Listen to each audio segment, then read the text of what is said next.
Worship. किसके बारे में? किसके बारे में सीखा था पिछले शनिवार? वर्शिप का मतलब आराधना। आराधना क्या सीखा था? आराधना, वर्शिप। ओके, आराधना कहाँ करना चाहिए? हमारा मुख्य विषय कौन सा है जो हम सीख रहे हैं? मुख्य विषय चर्च, कलीसिया। कलीसिया क्या है? तो कलीसिया में से ही सीख रहे हैं, कलीसिया का विषय ही हम सीख रहे हैं।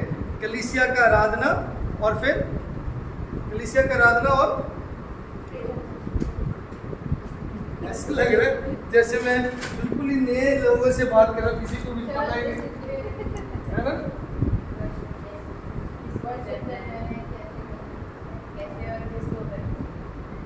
चर्च में 3 चीजें इन्वॉल्व है, मैंने शुरू में बताया था। 3 चीजें कौन से?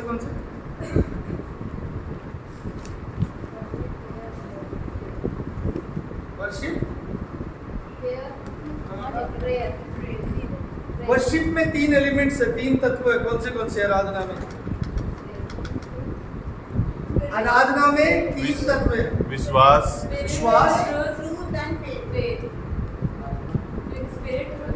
एक भाषा में बोलेंगे। कौन सी भाषा? इंग्लिश। कौन सा? पवित्र आत्मा। हाँ जी। विश्वास,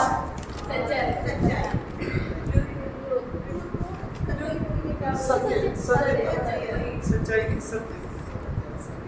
मैं ही जीवन, मैं ही मार्ग, मैं ही। ठीक है, ओके। अब जब वर्शिप हम सीख रहे हैं, वर्शिप में क्या करते हैं? एक्चुअली वर्शिप, संडे को वर्शिप कर रहे हैं, तो उसमें क्या करते हैं? वर्शिप क्या सीखा था हमने? वर्शिप का सिंपल अर्थ क्या सीखा था? वर्दिशिप। ठीक है, वर्दिशिप 2 शब्द से बने, वर्शिप मतलब जो योग्य है जिसके लिए, उसके लिए हमने ये भी सीखा था। एक रेवरेंशियल फियर है, एक आदरणीय एक भक्ति है। आराधना है एक आदरणीय भक्ति है। रेवरेंशियल फियर मतलब रेवरेंशियल होना चाहिए, हमारे आदर के साथ भक्ति होनी चाहिए। ठीक है, दूसरी बात जो आराधना में अभी हमने सीखा, 3 एलिमेंट्स है, 3 तत्व है। कौन से? विश्वास, होली स्पिरिट, पवित्र आत्मा और सत्य। ठीक है, 1 2 3। ओके,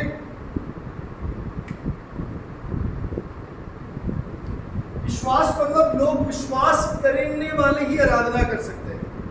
अब कई बार आप ये भी सवाल मुझसे कर सकते हैं या आप सोच सकते हैं, आराधना में कई लोग जाते हैं, अविश्वासी भी जाते हैं, लेकिन जो प्रभु के पास आए वो विश्वास करे कि परमेश्वर है। इब्रानियों की पत्री में ऐसे बता, जो भी आए वो ये माने कि परमेश्वर है। सो विश्वास जरूरी है। विश्वास बिना परमेश्वर को प्रसन्न करना अनहोना है। It is impossible to please God. So आराधना में भी अगर कोई विश्वास के बिना आराधना करे, मतलब जैसे पिछले संडे को, शायद कुछ लोगों को नहीं पता, हमारे पास एक परिवार आए थे, हम उनसे बातचीत कर रहे थे, उनको प्रभु के बारे में बताया, उनको एकदम चर्च में बुलाना। कई लोग तो सबको बोल देते आ जाओ चर्च, आ जाओ। आई डोंट माइंड, कोई बुरी बात नहीं है, चर्च में आने दो, लेकिन अगर सही मायने में जो आराधना करना है ना, वो विश्वासियों की आराधना होनी चाहिए। कोई भी आके आराधना नहीं कर सकता। वो आके अटेंड कर सकता है, वो देख सकता है, शायद वो वचन सुन के परिवर्तन हो सकता है, लेकिन वाकई में आराधना विश्वासियों ने करना है। समझ लो मेरी बात को, ठीक है। अगर आप निर्गमन की पुस्तक 4 अध्याय 31 आयत कोई निकाले पढ़े तो, एक्सोडस चैप्टर 4 वर्स 31, निर्गमन 4:31 क्या लिखा वहाँ पे? और लोगों ने उनका विश्वास किया और यह सुनकर कि यहोवा ने इजराइलियों की सुधि ली और उनके दुखों पर दृष्टि की है, उन्होंने सिर झुकाकर दंडवत किया। क्या लिखा? सिर झुकाकर दंडवत किया। किसने? विश्वासी लोगों ने उनका विश्वास किया, देन उन्होंने सिर झुकाकर दंडवत किया। That means they worship God. जब सिर झुका के दंडवत करना, ये आराधना है। ये क्या है? आराधना है। फिर पवित्र आत्मा के विषय में हम आयत देख सकते हैं। वो हमने पढ़ा, बहुत ही आसान है और हमेशा हम पढ़ते हैं। यूहन्ना 4 उसके 23 और 24 आयत। ये आयत तो हमने पहले भी पढ़ा है, आज ये वाला पढ़ो, फिलिपियों 3:3 पढ़ो कोई।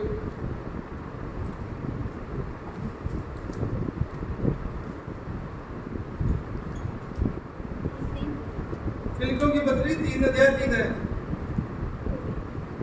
क्योंकि खतना वाले तो हम ही हैं जो परमेश्वर की आत्मा की अगुवाई से उपासना करते हैं और मसीह यीशु पर घमंड करते हैं और शरीर पर भरोसा नहीं रखते हैं। फिलिपियों 3:3 की पढ़ो। हाँ जी,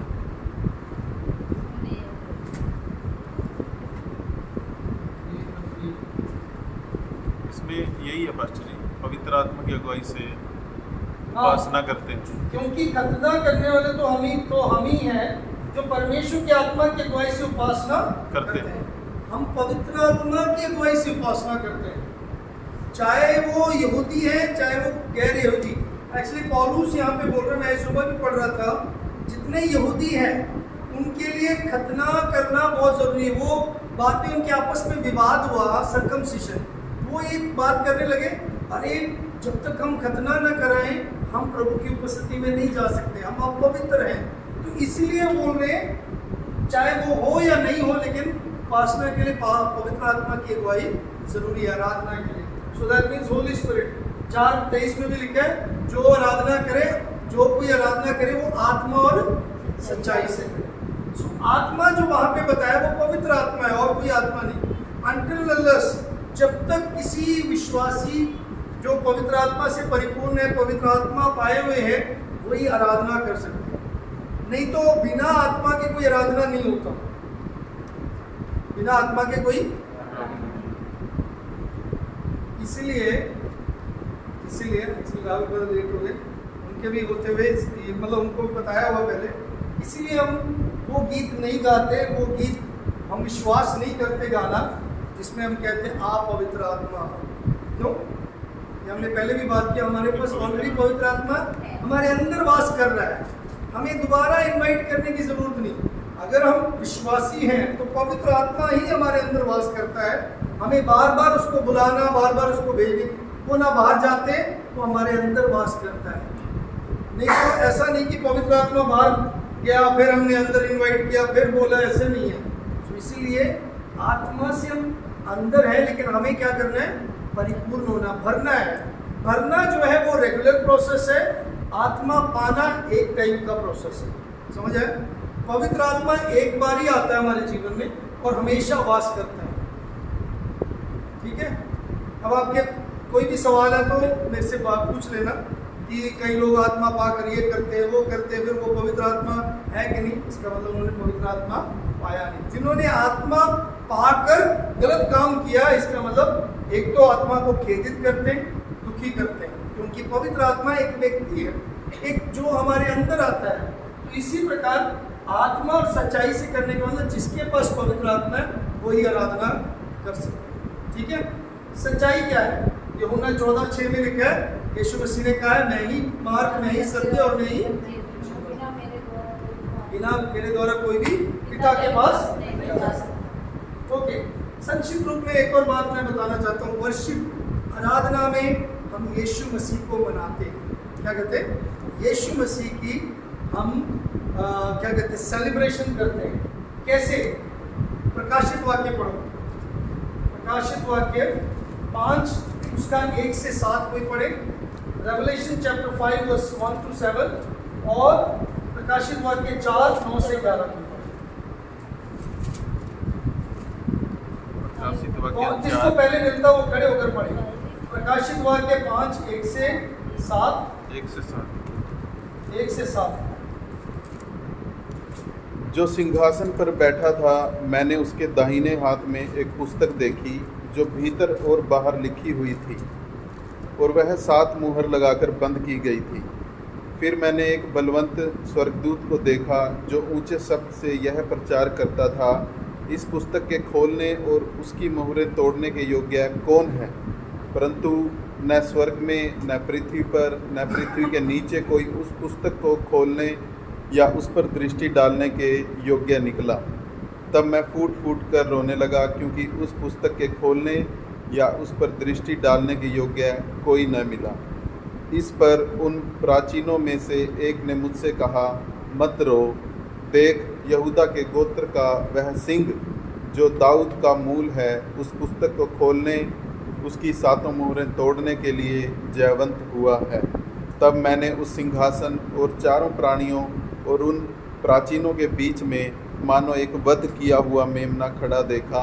उसके 7 सींग और 7 आँखें थीं। ये परमेश्वर की 7 आत्माएं हैं जो सारी पृथ्वी पर भेजी गई हैं। उसने आकर उसके दाहिने हाथ से जो सिंहासन पर बैठा था वह पुस्तक ले ली। यहाँ पे प्रकाशित वाक्य में यूहन्ना जो परमेश्वर का प्रेरित है, अपोस्टल जॉन, जो दर्शन देखता है, परमेश्वर उसे दर्शन दिखाते हैं कि जो मोहरे हैं, जो बंद है, उसको खोलने के योग्य कोई भी जन नहीं है। पृथ्वी के ऊपर कोई भी जन नहीं है। तो फिर उन्होंने देखा एक है जो वध किए हुए मेमने के समान है, वो परमेश्वर का पुत्र। वो कौन है? लैम्ब ऑफ गॉड, जो परमेश्वर का मेमना, और जो वध हो चुका वो कौन है? यीशु मसीह। वहाँ पे स्पष्ट है कि यीशु मसीह ही योग्य है जो स्तुति और आराधना, क्योंकि वही योग्य है जो मोहरे खोल सकता है और जो परमेश्वर के लिए जो सही योग्य है। क्योंकि वो कौन है? क्योंकि वो परमेश्वर का पुत्र है। उसने क्या किया? वो परमेश्वर की आज्ञा, परमेश्वर के महान कार्य को किया। और ये बात है क्योंकि वो ही है जो योग्य पाया गया है और कोई नहीं पाया गया। कितने सबको देखा, कोई भी योग्य नहीं है। अगर हम प्रकाशित वाक्य 4 अध्याय देखें और उसके 9 से 11, इसके पीछे लिखा वहाँ पे, जब वह प्राणी उसकी जो सिंहासन पर बैठा है, जो युगानुयुग जीविता है, महिमा और आदर और धन्यवाद करेंगे, तब 24 प्राचीन सिंहासन पर बैठने वालों के सामने गिर पड़ेंगे और उसे जो युगानुयुग जीवित है प्रणाम करेंगे, और वह अपने अपने मुकुट सिंहासन के सामने ये कहते हुए डाल देंगे, हे हमारे प्रभु और परमेश्वर, तू ही महिमा और आदर और सामर्थ के योग्य है, क्योंकि तूने ही सब वस्तुएं सृजी और वह तेरी ही इच्छा से थी और सृजी गई है। ये भी प्रभु यीशु मसीह के बारे में। This is also talking about Lord Jesus Christ. प्रभु यीशु मसीह ही योग्य है, प्रभु यीशु मसीह ही सिंहासन पर बैठे और युगानुयुग राज करने वाले वही केवल एकमात्र परमेश्वर। तो इसलिए आराधना का मतलब क्या है? प्रभु यीशु मसीह को मनाना है, यीशु मसीह के उसका प्रशंसा, उसकी प्रशंसा है, सेलिब्रेशन। अब पिछले शनिवार को हमने इस विषय में 2-3 बातें देखा था। आराधना में क्या क्या इन्वॉल्व है, सबसे जरूरी क्या है। हमने कई बातें सीखा था। एक सबसे बड़ी बात देखा था, आराधना में प्रार्थना है। आराधना में प्रार्थना, पवित्र आत्मा जरूर है, पवित्र आत्मा हमारे अंदर वास करता है, पवित्र आत्मा हमारे अंदर है। लेकिन पवित्र आत्मा के द्वारा आराधना में कार्य क्या है? What are the things which happens in worship, है ना? व्हाट आर द, मतलब क्या क्या कार्य है आराधना में? क्या है? प्रेयर, प्रेयर इन वर्शिप, प्रार्थना जो आराधना में। So role of prayer in worship, प्रार्थना दे विच प्रार्थना जो है आराधना दे विच की भूमिका है, या क्या उसकी भूमिका है, क्या उसका रोल है। क्या सीखा था हमने रोल का? पिछले शनिवार को कुछ लिखवाया था प्रेयर के बारे में। क्या सिखवाया था? कन्फेशन ऑफ सिन, फिर प्रेज, थैंक्सगिविंग, धन्यवाद, इंटरसेशन, इंटरसेशन, पेटिशन। ठीक है? प्रेज, नहीं, कन्फेशन ऑफ सिन, पापों का अंगीकार, प्रेज, स्तुति, धन्यवाद, मध्यस्थ प्रार्थना और विनती। ठीक है, ये हो गया। अब प्रार्थना का कोई क्रम है? प्रार्थना का कोई क्रम, order? Is there any order of prayer? बताओ, क्या प्रार्थना में कोई ऑर्डर है? ऑर्डर मतलब कोई तरीका है प्रार्थना करने का? क्या तरीका है?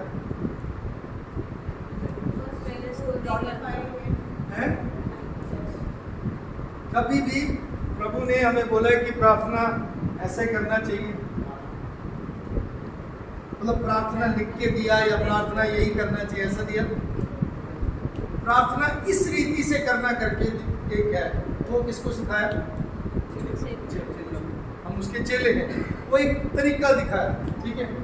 लेकिन उसमें भी एक मुख्य हिस्सा मैं बताना चाहता हूँ। मैं वो पूरे लॉर्ड्स प्रेयर नहीं बोलने वाला, प्रार्थना को नहीं बोलने वाला, ऑर्डर ऑफ प्रेयर।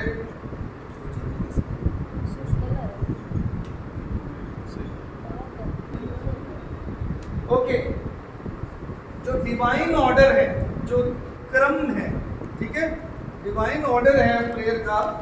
सबसे बड़ी बात, हम किससे प्रार्थना करते हैं? हम किससे प्रार्थना करते हैं? To whom we pray? स्वर्गीय पिता से। We pray to God the Father.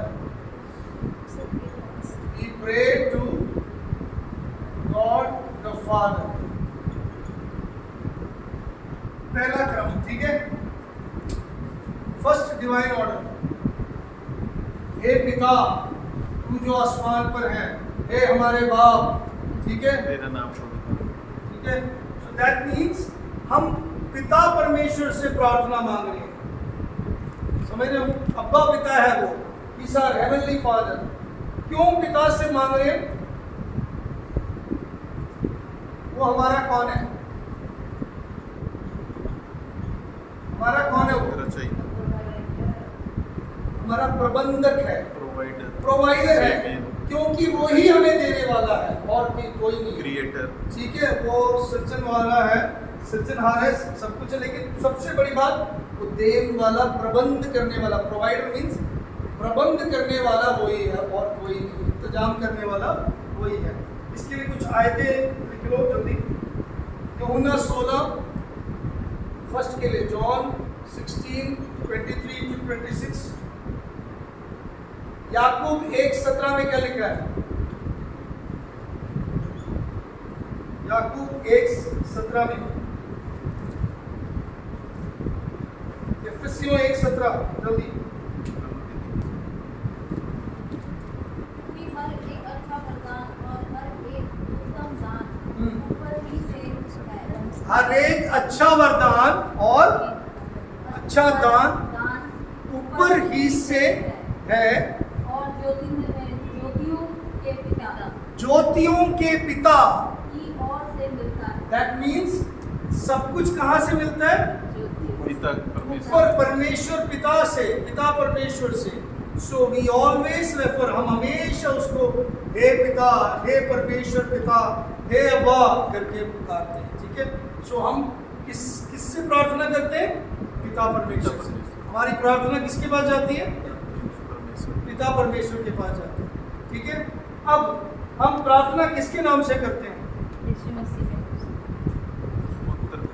We pray in the name of, किसके नाम से प्रार्थना करते हैं? पुत्र के नाम से। जो कुछ तुम पुत्र के नाम से मांगोगे मिलेगा। सो पुत्र यीशु मसीह। सो पुत्र हमारा कौन हुआ? हमारा कौन हुआ? पिता परमेश्वर हमारा प्रबंधक है, पुत्र हमारा एक्सेस मतलब वो हमारा जरिया है। यीशु के नाम से ही जा सकते हैं। यीशु वही मध्य, मतलब वही हमारा बिचौली है, वही हमारे बीच में और मीडिएटर है, कनेक्शन वही कर सकते हैं, वही बिचौली है, ठीक है।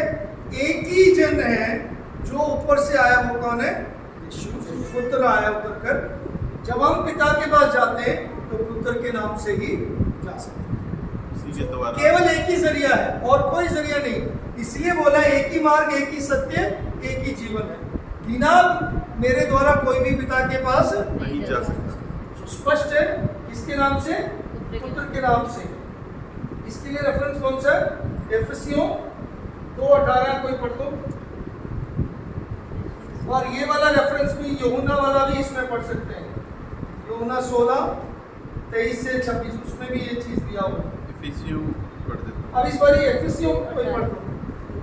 क्योंकि उसी के द्वारा हम दोनों की एक आत्मा में पिता के पास पहुंच होती है। उसी के द्वारा, through him only we have access to God the father, पिता के पास हमारी पहुंच है। ठीक है, देन हम किसमें होकर प्रार्थना करते हैं? किसके द्वारा हो गया, पवित्र आत्मा। किसमें होकर, मतलब हमें ताकत चाहिए प्रार्थना के लिए। हम अपने बल पे तो जा नहीं सकते, तो हम किसमें होकर प्रार्थना करते हैं? पवित्र आत्मा। बिना आत्मा के हम प्रार्थना नहीं कर सकते। So we pray in the power of Holy spirit.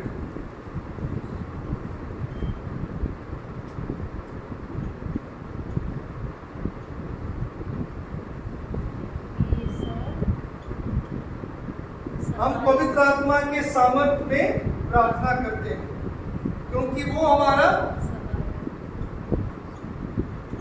सहायक है, या फिर our means. God the father is our provider, Jesus Christ is our access, Holy Spirit is our means. Means मतलब मेरे सहायक है। सहायक। एक और बात, मीन्स का हिंदी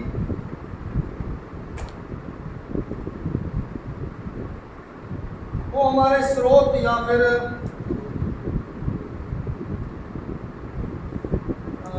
इज दैट मीन्स का वो स्रोत है? नहीं, सोर्स है। हमारे साधन है। हाँ, वो हमारा साधन है जिसके द्वारा, जिसमें हम सामर्थ पाकर उसके पास जा सकते हैं। तो तीन बातें याद रखना, तीन ऑर्डर है, और ये सब कुछ कंक्लूड है इसमें। गॉड द फादर, पिता परमेश्वर, यीशु मसीह के नाम से, और पवित्र आत्मा के साथ। ये तीनों के बिना ना हम प्रार्थना कर सकते, ना हमारी प्रार्थना। अब आराधना में प्रार्थना है, लेकिन प्रार्थना का डिवाइन ऑर्डर जरूर है। प्रार्थना का समय कौन सा है? हाँ जी, समय कौन सा है? कोई भी समय, हर समय pray without ceasing। किसी भी समय कर सकते हैं। किसी भी समय कर सकते। यही तो प्रॉब्लम है, आप किसी भी समय करते नहीं हो। हर समय प्रार्थना करने, किसी भी समय नहीं, हर समय। ठीक है, हर समय प्रार्थना करने। सो जब प्रार्थना बोले, there are prayer, will go till 7 Anu sister. प्रार्थना प्राइवेट, जो व्यक्तिगत प्रार्थना जरूरी। समय जब मैंने पूछा, व्यक्तिगत प्रार्थना है। कई लोग बाइबल में हम देख सकते हैं जिन्होंने व्यक्तिगत प्रार्थनाएं की, सामूहिक नहीं। Israel prayed common prayer, yeah, they went for a nation prayer, it was a common prayer, but private prayer जरूरी है। प्राइवेट प्रेयर में एक समय था। भजनकार 5 भजन संहिता 5:3 में क्या लिखा है?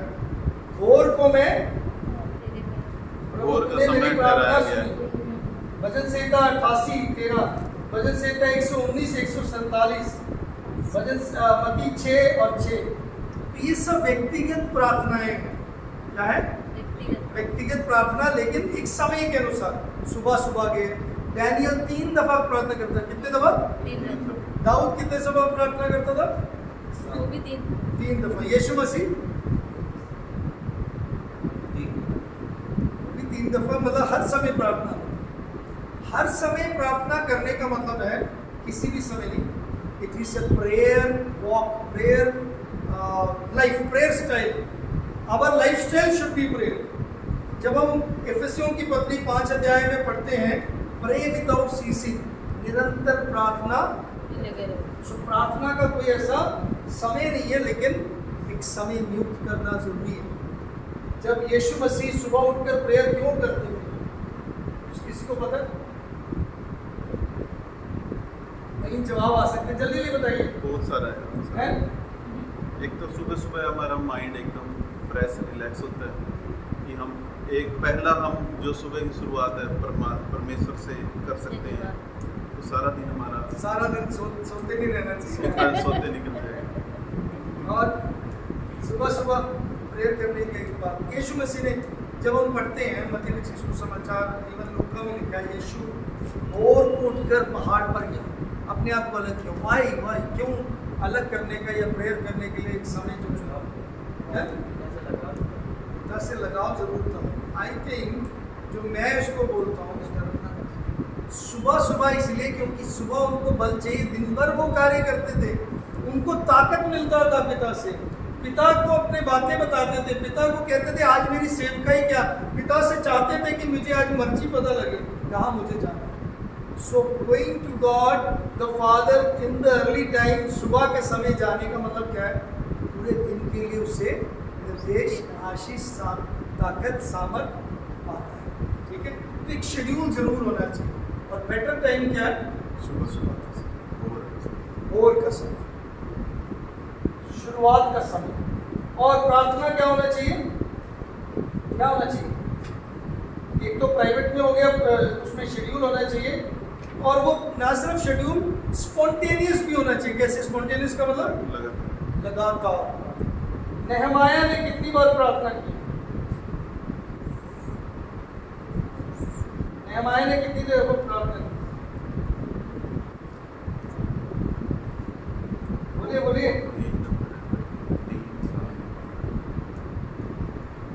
कितने महीने प्रार्थना की, इतना बता दो चलो। नेहमाया है कितने महीने? हाँ, सिर्फ महीने का एक विषय के लिए स्पेशली उसने कितने महीने प्रार्थना की है? आप पढ़ो, नेहमाया 1 में लिखा है, नेहमाया 2 अध्याय 1 से 4 में,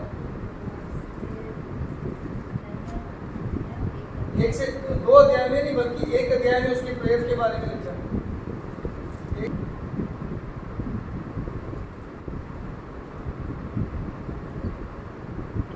पहले अध्याय में अभी तक मिला नहीं हमको।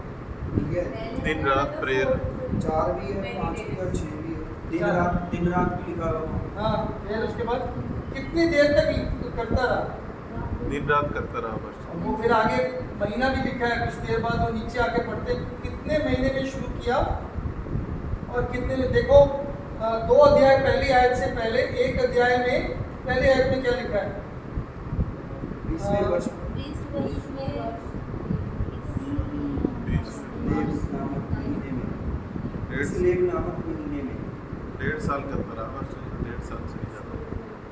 एक जगह पे लिखा है कि नेहमाया का प्रार्थना लगातार था तकरीबन 4 महीने तक। एक्चुअली उसको निसान का महीना लिखा वहाँ पे, है ना,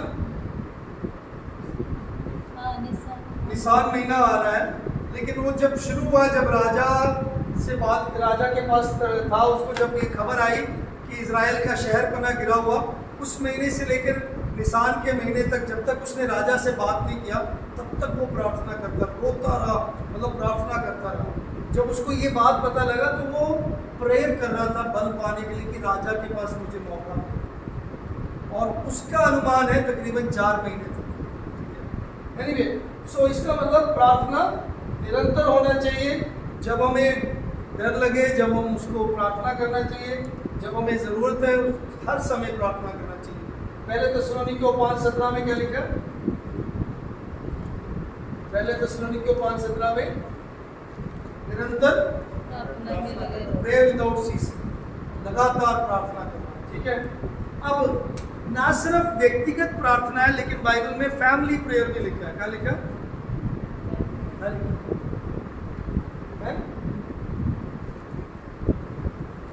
लिखा है इफिसियों की पत्री 6 अध्याय में, अगर आप पढ़ेंगे 4 आयत में क्या लिखा है, पौलुस की पत्री एफिसियंस, 7 पत्रियां लिखी हैं उसने हमारे। हाँ जी, एफिसियंस 4 का, इफिसियों 4 का, नहीं 6 का 4।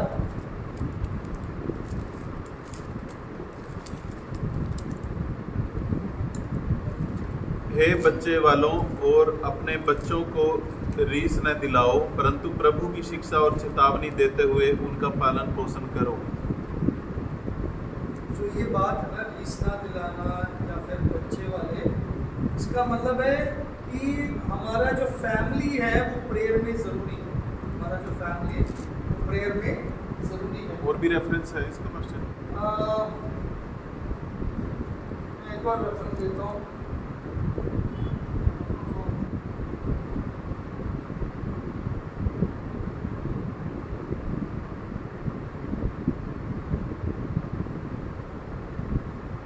कई लोगों ने ये जो बात बताया ना, पहला पत्रस 3:7 पढ़ना। पहला पत्रस 1 पीटर 3:7, 1 पीटर 3:7, पहला पत्रस 3:7 क्या लिखा हुआ? वैसे ही हे पतियों, तुम भी बुद्धिमानी से पत्नियों के साथ जीवन निर्वाह करो और स्त्री को निर्बल पात्र जानकर उसका आदर करो, यह समझकर कि हम दोनों जीवन के वरदान के वारिस हैं, जिससे तुम्हारी प्रार्थनाएं रुक न जाएं। इससे तुम्हारी प्रार्थना रुक न जाएं। इसका मतलब क्या है? इस आयत का मतलब क्या है? साथ में प्रार्थना स्त्री कमजोर है, स्त्री को लेकर प्रार्थना में बिठा रहा है। जो पति है उसका जिम्मेदारी है कि वो पत्नी को प्रार्थना में लेकर। लेकिन आज के समय पर क्या है, पत्नियां लेके आती हैं। पुरुष कमजोर है। कारण पुरुष कमजोर की बात की बाइबल गलत नहीं बोल रही है। कारण है कि प्रभु के प्लान में आज स्त्रियों ने पहल मतलब ज़्यादा आगे आने लगी या विश्वास में, क्योंकि उनका विश्वास अच्छा है, सच्चा विश्वास है, अच्छे मन से चल रहे इकट्ठे होके प्रार्थना। Always be careful. हमारी प्रार्थनाएं आपस की फैमिली प्रेयर ना रुके, इसलिए क्या होना चाहिए? रिलेशनशिप, इसका मतलब ब्रोकन रिलेशनशिप। बाद में एक और पॉइंट है, प्रार्थना क्यों नहीं सुनी जाती? हिंड्रेंस ऑफ प्रेयर, प्रार्थना के रुकावटें क्या है? अगर रिश्ते टूटे हुए तो प्रार्थना रुकती है। Broken relationship always is a hindrance for prayer. अगर प्रार्थना रुकी है तो वो इसलिए क्योंकि हमारे आपसी रिश्ते सही नहीं है। अगर पति पत्नी का रिश्ता सही नहीं है, मैं सच्चाई बताऊँ, मतलब यहाँ पे अविवाहित बच्चे भी बैठे हैं लेकिन विवाहित भी हैं, आप प्रार्थना में आपका मन नहीं लगेगा, आपको शांति नहीं मिलेगा। मैं सच्चाई बताऊँ, परिवार में जो है अगर हस्बैंड वाइफ के साथ, वाइफ का हस्बैंड के साथ रिलेशन ठीक नहीं है ना, बहुत मुश्किल होता है। क्योंकि यीशु मसीह का रिलेशन हमारे साथ एक दुल्हे और दुल्हन का रिलेशन है, प्यार भी वैसे दिखाया। उसी प्रकार अगर हमारा आपसी रिश्ता सही नहीं है, परमेश्वर के साथ प्रार्थना में वो रुकावट है, इसीलिए लिखा है। सो ध्यान रखिए उस बात को। ओके, नेक्स्ट, ये ऑर्डर हो गया, लगातार हो गया, फैमिली प्रेयर हो गया, पब्लिक प्रेयर। पहला तिमुथियुस 2:8 में लिखा है, प्रभु परमेश्वर कहते मैं चाहता हूँ, पहला तिमुथियुस 1 Timothy chapter 2 verse 8, public prayer.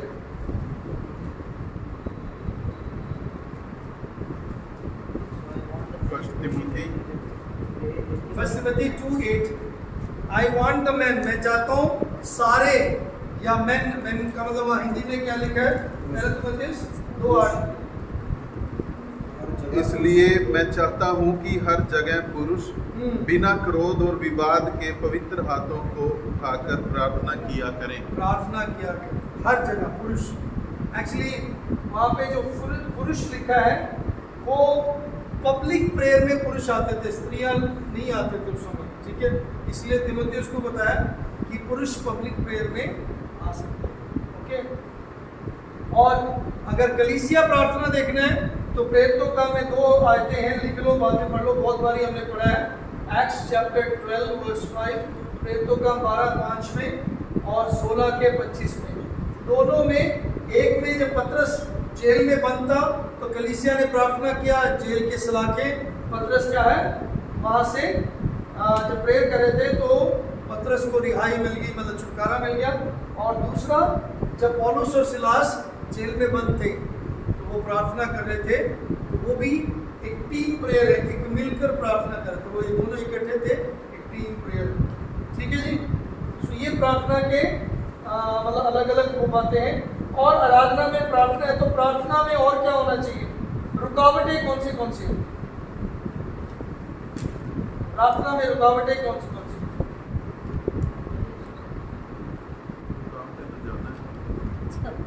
एक तो हम प्रार्थना करते नहीं, रुकावटें क्या? पहली बात हम मांगते नहीं। बाइबल बताती है याकूब 4:2 में वी फेल टू आस्क, हम मांगते नहीं। दूसरी बात, हम मांगते हैं लेकिन गलत इच्छा से मांगते हैं, false motive. First thing is hindrance of prayer. लिख लो, रुकावटें प्रार्थना की, hindrances to prayer, प्रार्थना की रुकावटें. Failing to ask, मांगना छोड़ देते हम, अपने बलबूते पे करने छोड़ते, फिर एंड में जब कहीं पे हम अटक जाते फिर जाते हो प्रभु. ठीक है, फेलिंग टू आस्क और आस्क और प्रे, मांगना या पूछना. याकूब 4:2. ओके. दूसरा फॉल्स मोटिव, गलत इच्छा, ये भी एक रुकावट है. गलत इच्छा, याकूब 4:3. और क्या रुकावट है? हाँ जी, और क्या रुकावट है? कोई भी बताएगा तो मैं अब भी एक नाम दूंगा. एक और रुकावट है. क्या? Distraction. Distraction is already a hindrance. I am asking a hindrance for prayer. परमेश्वर के इच्छा को नहीं जाने, हैं? हैं? अपनी इच्छा से मांगते हैं? You are very near. Not relation. No relation. Just now we talked. हैं. अभी हमने बात किया था. किसी ने नहीं बोला इसलिए किसी को इनाम नहीं. Broken relationship. अच्छा, तो ब्रोकन रिलेशनशिप. फर्स्ट पीटर, इसके रेफरेंसेस लिख लो. First Peter 3:7.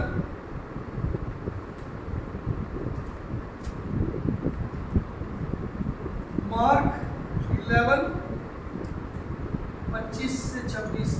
मरकुस 11 25 से 26. Mark 11 25 to 26. और बताइए, और बताइए. और क्या हो सकता है हिंड्रेंस? प्रार्थना में मिथ्या अभिमानी होना. मिथ्या अभिमानी का मतलब कपटी जीवन बिताने वालों की प्रार्थना नहीं सुनते. क्या कर रहे हैं? कपटी की प्रार्थना प्रभु नहीं. कहाँ लिखा है? उपदेशी और सदस्य को प्रार्थना.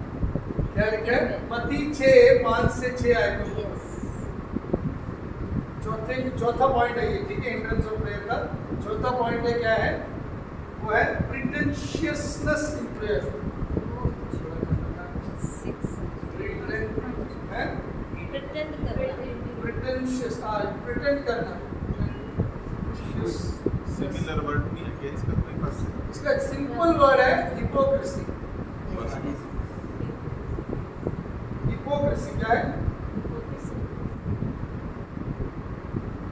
मतलब कपट, मतलब दिखावा करना. दिखावा करना.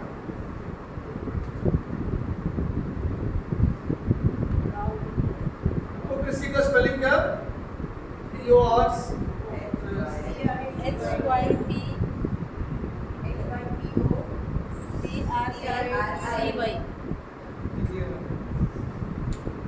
ओके. CRI नहीं है. ये नहीं है. रस्सी है. वो क्रैश. RACY. Anyway, छोड़ो. Don't worry. इतना नहीं. और एक और आखिरी रुकावट है. कौन सा? जल्दी बताओ. और भी रुकावट है. ये ध्यान रखना, मेरा आप बोलते हैं प्रार्थना नहीं. एक और रुकावट है. Thoughts? Worldly thoughts आ सकते हैं, but that's all comes here. Your false motive, है ना. एक और बात है. ये विश्वास भी इसमें आएगा क्या? फर्स्ट और 2 पॉइंट में आएगा कि हम विश्वास से नहीं मांगते, प्रेयर नहीं करते. विश्वास से तो मांगना है, लेकिन विश्वास का उल्टा क्या है? विपरीत क्या है? अविश्वास. अविश्वास. हाँ, विश्वास तो है. डाउट करना. Doubt. So doubting is a hindrance for prayer. क्या है? शक करना. 5वां पॉइंट. डाउट करना, शक से मांगना वो एक रुकावट। अगर शक रख के मांगोगे नहीं मिलेगा। तुम शक कर रहे हो तो तुम क्यों मांग रहे हो? मतलब that's what- यही पॉइंट था पास्टर जी। कुछ है एक और point। मेरे लिए कुछ है क्या? टॉपिक अभी कुछ ना, एक और पॉइंट। एक और पॉइंट है। ये तो चलो अच्छा किया आपने मेरे नोट्स में भी एक ऐड कर दिया। एक और पॉइंट है। फिर वो मेरे इसी- लिए तो पास्टर जी कुछ और ही नाम है अलग से। नहीं, इसके साथ जुड़ा हुआ वो क्या है? हम क्यों शक करने लग जाते हैं? Why do we fail to trust the Lord? हम क्यों हार जाते हैं या मतलब प्रभु पर विश्वास करने पर चूक जाते हैं? क्यों चूक जाते हैं? पेशेंस नहीं है हमारे अंदर। इसका मतलब हम इंतजार नहीं करते। Failing to wait upon the Lord is अभी तो मैंने इनाम रखा ही नहीं। जब इनाम रखा था तब तो बोला नहीं। कह रहे गिफ्ट दे दो। अभी कोई इनाम रखा था मैंने नोट्स में ऐड करवा दिए। सबको क्या चाहिए पास्टर जी? सो डाउट में failing to wait upon the Lord, failing to wait.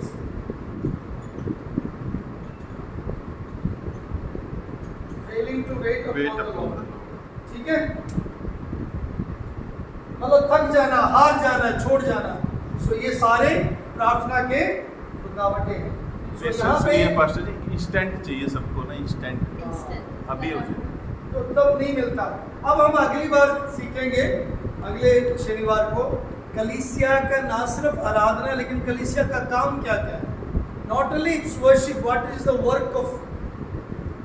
आराधना में प्रार्थना है। प्रार्थना कैसे होना चाहिए हमने देखा। उसका क्रम पिता से मांगते हैं, पुत्र के नाम से, पवित्र आत्मा के सामर्थ्य से। होकर। ठीक है। सामर्थ्य। और प्रार्थना की रुकावटें क्या क्या है? फेलिंग टू आस्क, नहीं मांगना, गलत और तरीके गलत से, इच्छा से, गलत इच्छा से, हमारे रिश्ते रुके हुए या रुकावट है, टूटे हुए, शक संदेह। इसका संदेह मतलब करना। हम प्रभु पर संदेह करते हैं, संदेह इंतजार नहीं करते इंतजार उस समय का। इसके बारे में सॉरी 4 ये क्या है? कपटीपन, हिपोक्रेसी। ठीक है। इससे पहले एक और बात देखा था। 5th का रेफरेंस लिख लीजिए जल्दी जल्दी। That we watch to. 5th का रेफरेंस है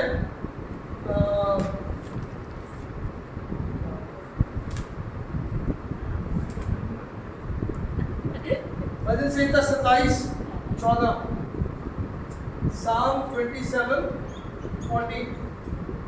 2-3 रेफरेंस है इसलिए मैं देख रहा हूँ कौन सा। लूका 18:1 भी है।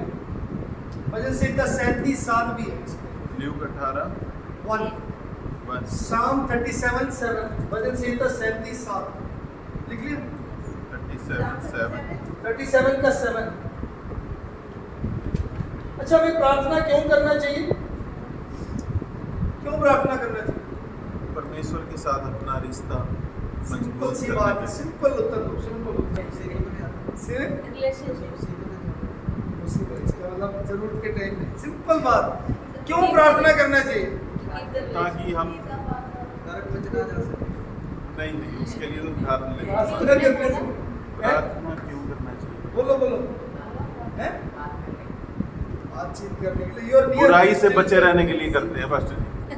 Simple answer. प्रार्थना करने से बुराई से बच जाते हो। बिल्कुल हम प्रार्थना करेंगे पास्टर जी। हमें बचा कर रखता है शत्रुओं से। प्रार्थना में लिखा हुआ है पास्टर जी, दुष्ट से बचा। सुन सकते हैं, बातचीत कर सकते हैं, ऑलमोस्ट नियर। फिर मैंने भी रिश्ता फिर भी कुछ और वो बड़ी बात है। ये हमारा विश्वास है। और बड़ी बातें करने लगे। सिंपल सी बात बताऊं? हाँ जी, ये बता दिया ना। नहीं नहीं, वो बता नहीं, दीजिए। सिंपल सी बात है। Very simple. नहीं वो आप कुछ Guys, आपको अपने नहीं माइंड मिलेगी में रख क्या? रखी है वो बात बता दो नहीं, हमने नहीं, तो अपनी सारी। अपनी माइंड में सिंपल भी बात है। आप मैं उसका रेफरेंस देकर मैं उत्तर दूंगा। बाइबल में उसका रेफरेंस है। मत्ती 7:7 में लिखा है, मांगो तो तुम्हें दिया जाएगा। क्योंकि प्रभु ने आज्ञा दिया इसलिए हम प्रार्थना करते हैं। बहुत बढ़िया। Because he is मैंने commanded us to मैं बोल pray. रहा था ना कि चाहिए कुछ तो प्रार्थना। क्या बोल रहा था? मांगना ही है अपन। नहीं बोला पास्टर जी, किसने बोला? कोई साइना करवाएगा किसने? बाइबल में लिखा है इसलिए बाइबल में लिखा है इसलिए हमें, मतलब प्रभु ने आज्ञा दिया इसलिए भी हमें प्रार्थना करना करना है। चाहिए। ये बोला because it is commanded in the scripture क्योंकि परमेश्वर ही प्रबंध करने वाला, फिर आगे बहुत से कारण है, लेकिन सबसे मुख्य बात क्योंकि परमेश्वर ने हमें कहा है मांगो तो तुम्हें दिया जाएगा। Yes, amen. हमें सो हमें यहाँ पे समाप्त करते हैं। कौन सा? But it is commanded us in the scripture. Question answer session start. Nice. That is the first thing. God's. God created us, He loved us, that's why we are praying. But हर कोई क्यों नहीं कर रहा? वो आराधना है, worship है। जो आप बोल रहे हो वो आराधना है, लेकिन मैं वर्शिप बोल रहा हूँ प्रार्थना के लिए प्रभु ने आज्ञा दिया हमें। You pray. मांगो तो प्रार्थना तुम्हें करने दिया इसलिए जाएगा। तुम्हें नहीं मिलता। नहीं, वो भी है पास्टर जी, बहुत सारे रेफरेंस है। नहीं प्रार्थना नहीं, के there are many reasons, लेकिन प्रार्थना में ये भी लिखा है कि बने रहो कि मैंने बोला तुम परीक्षा में ना पढ़ो। वो सब कुछ ये है, प्रार्थना भी है। लेकिन इम्पोर्टेंट मैटर यीशु मसीह ने, परमेश्वर ने हमें प्रार्थना के लिए मैंने- आज्ञा दिया मैंने है। अभी बताया था पास्टर जी, जो सोच के आए पॉइंट वही बोल लेंगे। प्रार्थना के लिए बहुत सारी चीजें बोली गई हैं, जैसे चलो अगली बार प्रार्थना के प्रार्थना और भी बने बातें रहो, मैं पूछूंगा। परीक्षा में ना पढ़ो। क्या क्या ये भी पूछूंगा अच्छा। इधर सुन लो, अब तैयारी करके आना। पहली बात, प्रार्थना होमवर्क लिख लो। होमवर्क लिख लो प्रेयर के लिए। प्रेयर क्या क्या हमें अकम्प्लिश मिलता है, प्रेयर में क्या क्या हम हासिल कर सकते हैं, what all we accomplish in prayer. Okay, ये मैं बताऊं। What? क्वेश्चन क्या pastor? What because of prayer, या प्रार्थना के द्वारा हम क्या हासिल कर सकते हैं, what we accomplish because of prayer. ये शायद एक लाइन में हो सकता है, आप लेकिन उत्तर बताना है, ठीक है? ठीक है। Then what are the objects of prayer, प्रार्थना में क्या क्या ऑब्जेक्ट है, मतलब किस किस बातों के लिए हमें प्रार्थना करना चाहिए, किन किन बातों के लिए हमें प्रेयर करना चाहिए, लिख के लेके आना। अगले सैटरडे नया सिस्टर सोच रहे हैं मैं आज नहीं आऊंगी।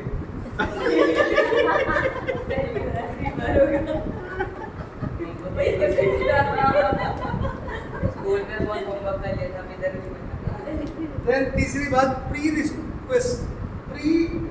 रिक्वेस्ट्स ऑफ इफेक्टिव प्रेयर, एक असरदार प्रार्थना के क्या क्या कारण है, मतलब सिंपल बात है, सीखने को रिक्वेस्ट है। Of pre request of effective prayer, हम प्रार्थना करेंगे अभी। प्रेयर में हमने देखा हमें प्रभु के सामने अपने पापों का अंगीकार करना है, उसकी स्तुति करना है, उसका धन्यवाद करना है, और उसका क्या करना है, उसके सामने अपनी विनतियाँ रखनी है।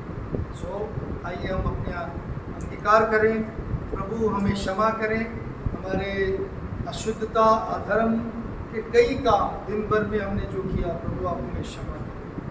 प्रभु हमने जैसे आपको महिमा प्रशंसा देना चाहिए था, हमारे होंठों से, हमारे बातों के द्वारा, हमारे जहन में, हमारे देखने से, हमारे चलने में, हमारे सोच विचार में, प्रभु हमने आपके प्रति प्रभु जी पाप किया है, हम आपके चाहत के अनुसार नहीं किया प्रभु जी, आपके शर्त को प्रभु जी की हमारे अंदर प्रभु जी कमियां हैं, इसलिए हम अंगीकार करते हैं और आपके सन्मुख आते हैं।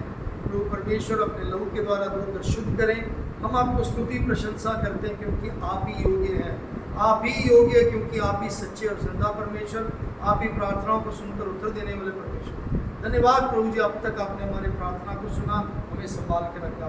प्रभु जी हम इस समय आए हुए झुंड के लिए विनती करते हैं, इनके जिंदगियों को आप आशीषित करें, जब वापस जाते हैं सहायता करें, घर परिवार में जो भी आवश्यकता है उसको पूरा करें।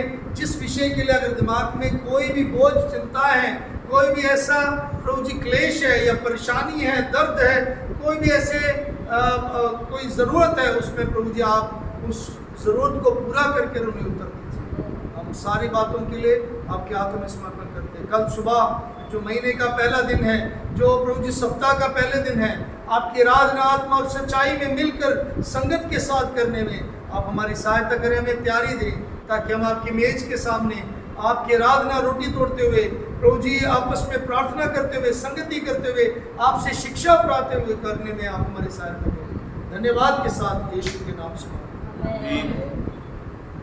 सबको